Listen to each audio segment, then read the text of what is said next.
ఈ రోజు ఎర్రవెల్లిలో ఏదైతే కేసీఆర్ గారి ఫామ్ హౌస్ ఎర్రవెల్లి ఉందో దీనికి సంబంధించి అక్కడ బీఆర్ఎస్ కీలక నేతలు ఎవరైతే హరీష్ రావు కావచ్చు, కేటీఆర్ కావచ్చు, కవిత కావచ్చు, అలాగే ఇతర ఎమ్మెల్యేలు ప్రజెంట్ ఉన్న ఎమ్మెల్యేలు కావచ్చు, అలాగే ఇంతకుముందున్న మాజీ ఎమ్మెల్యేలు, ఎమ్మెల్సీలు, ప్రజెంట్ ఎమ్మెల్సీలు, మాజీ ఎమ్మెల్సీలు, ఇతర ఏదైతే బీఆర్ఎస్లో కీలకంగా ముఖ్యంగా ఉన్నటువంటి నేతలందరినీ కూడా కేసీఆర్ గారు ఫామ్ హౌస్ పిలిచి ఒక పెద్ద చర్చా కార్యక్రమం అయితే ఏర్పాటు చేశారు. ఈ చర్చా కార్యక్రమంలో ఏదైతే భవిష్యత్ కార్యాచరణ ఏప్రిల్ 27న బీఆర్ఎస్ సంబంధించిన సెలబ్రేషన్స్ అయితే జరగబోతా ఉన్నాయి.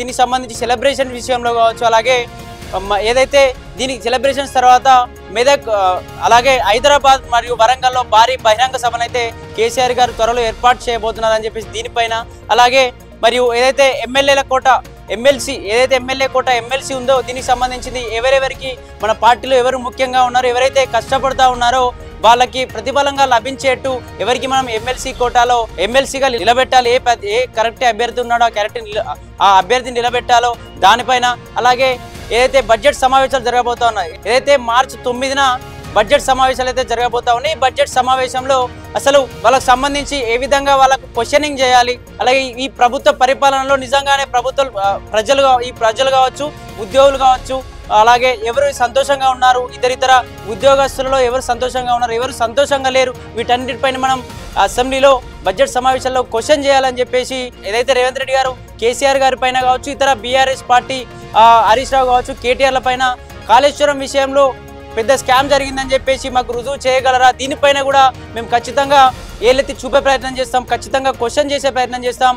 ఏదైతే మునుపటి కాంగ్రెస్ లానే ఈ కాంగ్రెస్ అయిపోయింది. మునుపటి కాంగ్రెస్లో కరెంటు ఎట్లా కోతలు ఉండేవో ఇప్పుడు అలాంటి కోతలు అయిపోయాయి. నిరుద్యోగుల విషయంలో కావచ్చు, ఏదైతే కరెంటు విషయంలో ట్రాన్స్ఫార్మర్లు పని చేయకపోవడం, రైతులు ఎంతో మంది తెలంగాణ స్థాపించుకున్నప్పటి నుండి 10 ఏళ్లలో రైతుల ఆత్మహత్యలు అయితే చాలా తగ్గిపోయాయి. మరి ఇప్పుడు తెలంగాణ ప్రభుత్వంలో కాంగ్రెస్ అధికారం వచ్చిన తర్వాత ఈ రైతుల యొక్క ఆత్మహత్యలు కూడా పెరిగిపోతా ఉన్నాయి. సరిగా కరెంట్ ఇయ్యక వాళ్ళకు సంబంధించింది రైతు బంధు కూడా రైతు బంధు కావచ్చు, దళిత బంధు కావచ్చు, వీటేవి ఇవ్వకుండా కూడా వీళ్ళు పొంకనాలు కొడతా ఉన్నారు. అసలు ఈ ప్రభుత్వం ఎవరికి మమ్మల్ని మాపై కక్ష కట్టడానికి వచ్చిందా, లేకపోతే ప్రజలకు మంచి చేయడానికి వచ్చిందా అని చెప్పేసి మాకు అర్థం కావడం లేదు. అలాగే నెక్స్ట్ జరగబోయే స్థానిక సంస్థల ఎన్నికల్లో మరి బీఆర్ఎస్ తరఫున ఎవరెవరు పోటీలో ఉండబోతా ఉన్నారు, మరి బీఆర్ఎస్ యొక్క అభ్యర్థులకు మరి కేసీఆర్ గారు దిశానిర్దేశాలు అయితే చేసినటువంటి పరిస్థితి.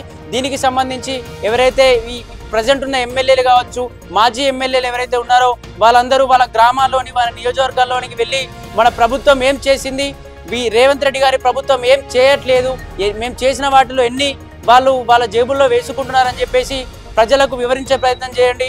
నెక్స్ట్ స్థానిక సంస్థల్లో కావచ్చు, మళ్ళీ వచ్చే ఎలక్షన్స్లో, ఎమ్మెల్యే ఎలక్షన్స్లో, మన అసెంబ్లీ ఎలక్షన్స్లో మన చాటడం కోసం ఇప్పటి నుంచే ప్రణాళిక రెడీ చేసుకుందామని చెప్పి వీటిపైన చర్చా సమావేశం అయితే ఏర్పాటు చేశారు. ఏదైతే సిల్వర్ జూబ్లీ సెలబ్రేషన్స్ అయితే జరగబోతా ఉన్నాయి. బీఆర్ఎస్ ఏప్రిల్ 27న స్థాపించినప్పటికీ దీనికి సంబంధించి సిల్వర్ జూబ్లీ వేడుకలు అయితే జరగబోతా ఉన్నాయి. దీనికి సంబంధించి ఎట్లా ప్రణాళిక ఉండబోతుంది, ఎట్లాంటి ఏర్పాట్లు చేయాలి తెలంగాణ వచ్చినప్పటి నుండి అని చెప్పేసి దానికి సంబంధించి కూడా చర్చలు చేయడం జరిగింది. అలాగే సిల్వర్ జూబ్లీ సంబంధించి ఏప్రిల్ 10న తెలంగాణ భవన్లో, బీఆర్ఎస్ భవన్లో దీనికి సంబంధించి ఎలాంటి సెలబ్రేషన్ చేయాలి, ఈ ప్రభుత్వాన్ని మనం ఎలా ఎదుర్కోవాలి, ప్రజలకు జరుగుతున్న అన్యాయాన్ని మనం ఎలా అసెంబ్లీలో కావచ్చు, మనకు తరపున ఎంపీల గురించి పార్లమెంట్లో కావచ్చు ఎలా కొట్లాడాలి అని చెప్పేసి కూడా దీనికి సంబంధించి పూర్తి ప్రణాళికతో ఈరోజు ఎర్రవెల్లిలో కేసీఆర్ గారు అయితే ముఖ్య వ్యక్తులు ఎవరైతే బీఆర్ఎస్ పార్టీలో ఉన్న ముఖ్య నేతలందరినీ పిలిపించుకొని దీనికి సంబంధించి అయితే దిశానిర్దేశం చేశారు.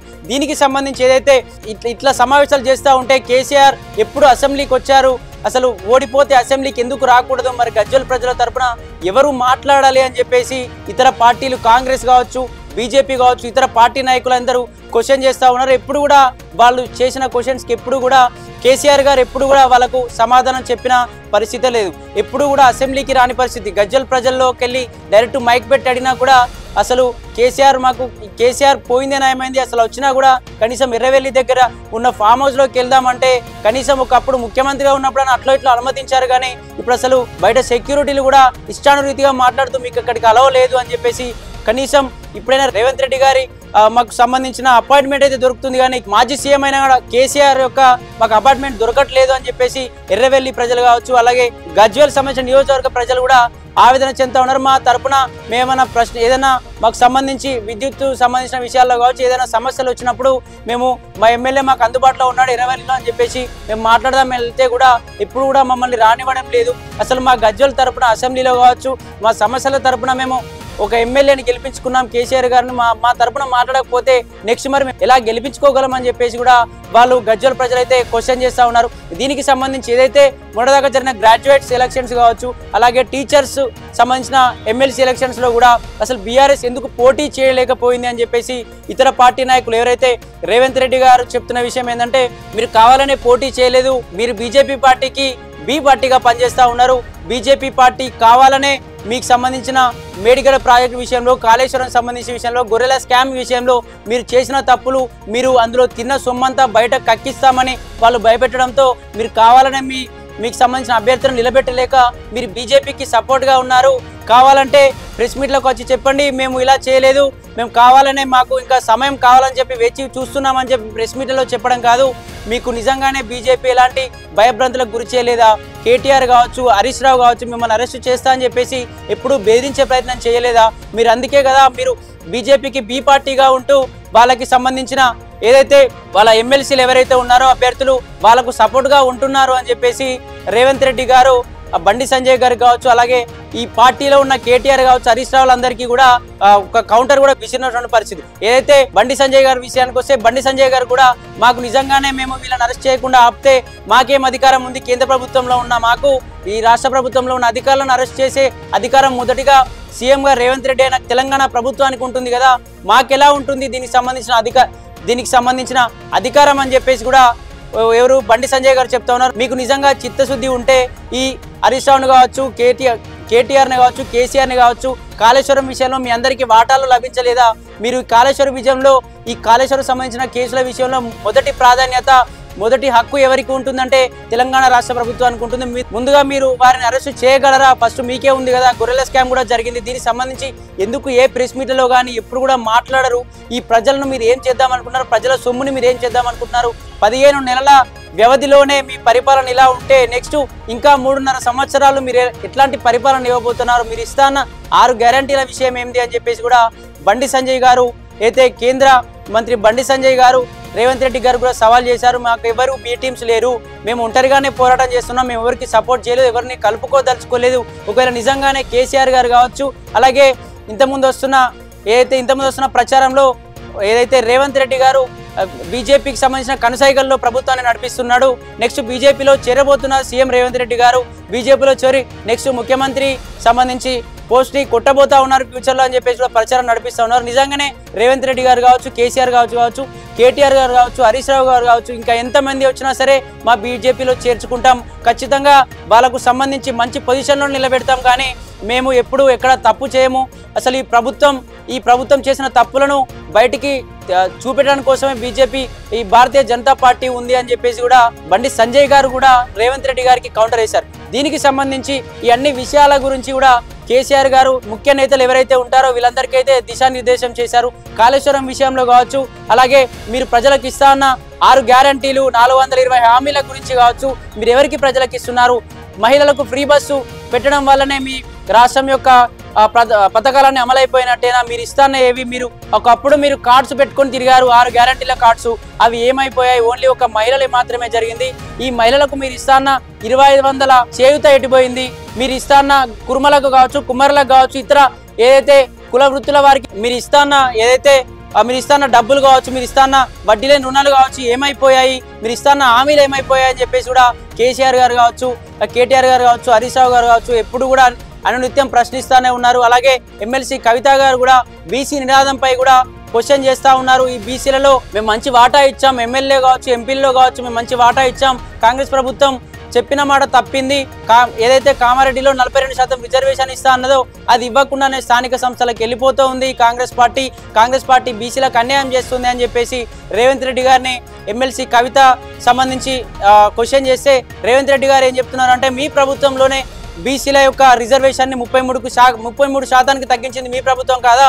అసలు మీ ప్రభుత్వానికి ఇప్పుడు మాట్లాడే హక్కే లేదు అని చెప్పేసి రేవంత్ రెడ్డి గారు కవితకైతే కౌంటర్ వేసిన పరిస్థితి చూడాలి. మరి నిజంగానే కేసీఆర్ ఎట్లాంటి దిశానిర్దేశాలు చేశారు, దీనికి సంబంధించి పార్టీలోని ముఖ్య నేతలు కావచ్చు, గ్రామాల్లోని పార్టీ కార్యకర్తలకు ఎట్లాంటి కార్యక్రమాలు ముందుగా చేయబోతున్నారు, అసలు కేసీఆర్ గారు ప్లాన్ ఏ విధంగా ఉండబోతోంది? ఏదైతే 27న సిల్వర్ జూబ్లీ వేడుకలు ఉన్నందున దీనికి సంబంధించి అయితే ఏప్రిల్ 10న తెలంగాణ భవన్లో పెద్ద ప్రోగ్రామ్ అయితే అరేంజ్ చేశారు పార్టీ కార్యకర్తలందరితో. దీనికి సంబంధించి అలాగే దానికి సంబంధించి హైదరాబాద్లో కావచ్చు, వరంగల్లో కావచ్చు భారీ పెద్ద ఎత్తున కేసీఆర్ ఓడిపోయినప్పటి నుంచి ఎప్పుడు ఎర్రవెల్లుండి ఫామ్ హౌస్ నుంచే అతని పరిపాలన కావచ్చు, దానికి సంబంధించిన పార్టీలోని సూచనలు కేటీఆర్ కావచ్చు, హరీష్ రావు కావచ్చు ఎప్పటికప్పుడు అందిస్తూ ఉండేవాడు. అసలు ఇట్లా చేస్తుంది, ఇట్లాంటి మోసాలు చేస్తుంది, మీరు ఇట్లాంటి ప్రయత్నాలు చేయండి, మన పార్టీ తరఫున ఇలా కొట్లాడండి అని చెప్పేసి ఎప్పుడు కూడా ఎర్రవెల్లి ఫామ్ హౌస్లోనే ఉండి అతని యొక్క ఎమ్మెల్యే పదవిని కావచ్చు, అలాగే ఈ పార్టీ సంబంధించిన కార్యక్రమాలు ఏవైతే ఉన్నాయో అక్కడి నుండి నడిపించే ప్రయత్నం చేశాడు. మరి త్వరలో ఏదైతే ఏప్రిల్ 10న బయటికి రాబోతా ఉన్నారో, ఒకప్పుడు కూడా తెలంగాణ భవన్కి వచ్చి పార్టీ ముఖ్య నేతలందరితో కూడా కాంగ్రెస్ చేస్తున్న వైఫల్యాలు, దానివల్ల ప్రజలు అనుభవిస్తున్న కష్టాలు, సమస్యలపై కూడా అతను పెద్ద ఎత్తున మాట్లాడిన పరిస్థితి. దీనికి సంబంధించి మరి ఏం మాట్లాడబోతా ఉన్నారు? పెద్ద ఎత్తున వరంగల్లో కావచ్చు, హైదరాబాద్లో కావచ్చు పెద్ద ఎత్తున ప్రోగ్రామ్ అయితే భారీ బహిరంగ సభ ఏర్పాటు చేయబోతా ఉన్నారు. ఇందులో మరి నిజంగానే ప్రభుత్వంలో ఉన్న ప్రజలందరూ అయితే కొంచెం కాంగ్రెస్ ప్రభుత్వానికి వ్యతిరేకంగానే ఉన్నట్టుగా తెలుస్తుంది. ఏ గ్రామంలోకి వెళ్ళి మైక్ పెట్టినా అసలు ఈ ప్రభుత్వం మాకు ఎలాంటి పథకాలు ఇవ్వడం లేదు, ఇన్ని పథకాలు ఇస్తా అని చెప్పింది, ఒక మహిళలకు ఫ్రీ బస్సు పెట్టింది తప్ప మాకేం ప్రయోజనం లేదు, టైంకు రైతు బంధు ఇవ్వడం లేదు, రైతు రుణమాఫీ ఇవ్వడం లేదు, రైతు రుణమాఫీ కూడా 2 లక్షల లోపు అందరికి చేస్తామని చెప్పారు.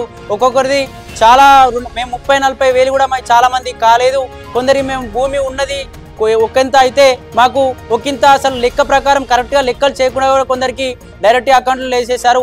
ఈ ప్రభుత్వం కొంచెం వ్యతిరేకంగా కూడా ప్రజలు ఉన్నట్టుగా తెలుస్తూ ఉంది. దీనికి సంబంధించి అయితే కేసీఆర్ గారు ఈ ప్రభుత్వ పనితీరును క్యాచ్ చేసుకున్నట్టుగా తెలుస్తూ ఉంది. మరి నిజంగానే నెక్స్ట్ స్థానిక సంస్థల్లో కావచ్చు, అలాగే మళ్ళీ వచ్చే అసెంబ్లీ ఎన్నికల వరకు మరి ఎలాంటి ప్రణాళిక చేయబోతున్నారు? ఇప్పుడు కేసీఆర్ గారు అయితే బయటకు వచ్చి ప్రజల్లోకి రాబోతా ఉన్నట్టుగా తెలుస్తూ ఉంది. మరి ఏం మాట్లాడబోతున్నారు, ఎట్లాంటి ప్రణాళికలు చేయబోతా ఉన్నారు బీఆర్ఎస్ పార్టీ తరఫున? మరి కాంగ్రెస్ ప్రభుత్వాన్ని గద్దె దించడం కోసం కావచ్చు, కాంగ్రెస్ ప్రభుత్వం యొక్క పథకాలు కావచ్చు, హామీలను కావచ్చు ఎందుకు ఇవ్వడం లేదు అని చెప్పేసి ఏం మాట్లాడబోతున్నారు? ఇన్ని రోజులైతే కేటీఆర్ కావచ్చు, హరీష్ రావు కావచ్చు, కవిత వీళ్ళకి సంబంధించిన ముగ్గురు ఈ పార్టీ కార్యక్రమాలు కావచ్చు, ఇతర ప్రెస్ మీట్లలో పాల్గొని ఇక్కడ ఏదున్నా ఇక్కడ ఉద్యమాలు నడిపించుకుంటూ ఇక్కడ ధర్నాలు రాస్తారోకోలు చేస్తూ నడిపించాడు. మరి నెక్స్ట్ నిజంగానే కేసీఆర్ బయటికి రోడ్లపైకి కావచ్చు, అసెంబ్లీకి కావచ్చు రాబోతా ఉన్నారా? మరి ఏదైతే మార్చి 9న బడ్జెట్ సమావేశాలు అయితే జరగబోతా ఉన్నారో దానికి కేసీఆర్ గారు వస్తా ఉన్నట్టుగా తెలుస్తా ఉంది. మరి కేసీఆర్ గారు వస్తే నిజంగానే అసెంబ్లీలో ఏం మాట్లాడబోతున్నారని చెప్పేసి యావత్ తెలంగాణ ప్రజలైతే ఎదురు చూస్తా ఉన్నారు. ఈరోజు ఏదైతే ఎర్రవెల్లిలో జరిగిన సమావేశం పట్ల మరి నెక్స్ట్ ఎట్లాంటి కార్యాచరణ ఉండబోతుంది పార్టీ తరఫున, మరి ప్రజలైతే ఎదురు చూస్తా ఉన్నట్టుగా తెలుస్తా ఉంది. చూద్దాం మరేం జరగబోతుందో.